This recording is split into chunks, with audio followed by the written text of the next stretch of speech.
स्वराज मराठीमध्ये आपलं स्वागत आहे. सर्वसामान्यांचा आवाज, निर्भीड, बेधडक, स्वराज मराठी. पुण्यातील सदाशिव पेठेतील भावे शाळेजवळ नारायण साई चहाच्या दुकानाजवळ शुक्रवारी सायंकाळी 5:30च्या सुमारास मद्यधुंद अवस्थेत असलेल्या एका पर्यटक कॅब चालकानं वाहनावरील नियंत्रण गमावलं. यामुळे कॅबनं चहा पिणाऱ्या नागरिकांवर आणि त्यांच्या पार्क केलेल्या वाहनांवर धडक दिली. एमपीएससीच्या विद्यार्थ्यांसह 12 जण जखमी झाले. त्यातील काहींना गंभीर दुखापत झाली आहे. जखमींना तातडीनं विविध रुग्णालयांमध्ये दाखल करण्यात आलंय.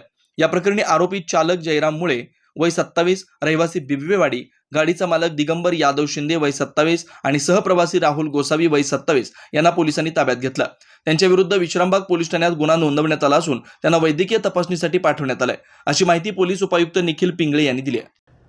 साधारण 5:30 पावणे 6ची घटना आहे. भावे शाळेच्या जवळ नारायण साई टी शॉपच्या बाहेर उभ्या असलेल्या एमपीएससीचे काही विद्यार्थी तसंच इतरही काही त्या ठिकाणी जे लोक होते यांच्यावरती अचानकपणे प्राथमिक माहिती जी प्राप्त आहे त्याच्यामध्ये दारूच्या अंमलाखाली चालक आणि त्याच्यासोबतचा जो साथीदार आहे ही गाडीमध्ये असताना ही ऑरा नावाची जी गाडी आहे ह्युंदाईची, ही गाडी ॲक्सेलरेटरचा ताबा गेल्याने या लोकांवरती जाऊन डॅश झालेली आहे आणि त्याच्यामध्ये जवळपास 12 लोक हे इंजर झालेले आहेत. या 12 लोकांमध्ये काही जणांना गंभीर इंजरी आहेत, फ्रॅक्चर झालेले आहेत काही, तसंच काही लोकांना थोडी कमी अशा प्रकारची गंभीर इंजरी आहे.